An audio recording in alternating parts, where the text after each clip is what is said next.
रामचरितमानस विवाद के बाद अब कर्नाटक के लेखक और बुद्धिजीवी के.एस. भगवान ने राम को लेकर एक और विवाद को हवा देने का काम किया है। उन्होंने भगवान राम और सीता को लेकर कई आपत्तिजनक टिप्पणियां की। के.एस. ने दावा किया कि वाल्मीकि रामायण में कहा गया है कि भगवान राम हर दोपहर अपनी पत्नी सीता के साथ बैठकर शराब पीते थे। उन्होंने बिना परवाह किए अपनी पत्नी सीता को जंगल में भेज दिया।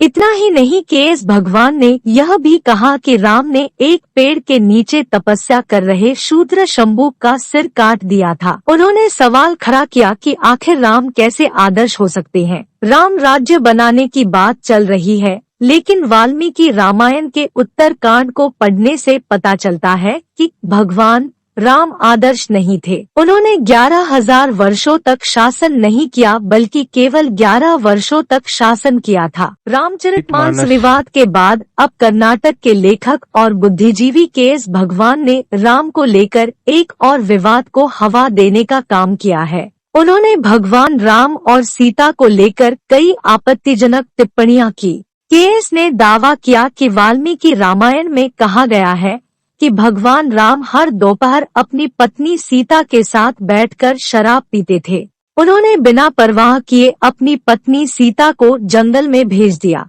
इतना ही नहीं, के.एस. भगवान ने यह भी कहा कि राम ने एक पेड़ के नीचे तपस्या कर रहे शूद्र शंभू का सिर काट दिया था। उन्होंने सवाल खड़ा किया कि आखिर राम कैसे आदर्श हो सकते हैं। राम राज्य बनाने की बात चल रही है, लेकिन वाल्मीकि रामायण के उत्तरकांड को पढ़ने से पता चलता है कि भगवान राम आदर्श नहीं थे। उन्होंने 11,000 वर्षों तक शासन नहीं किया, बल्कि केवल 11 वर्षों तक शासन किया था।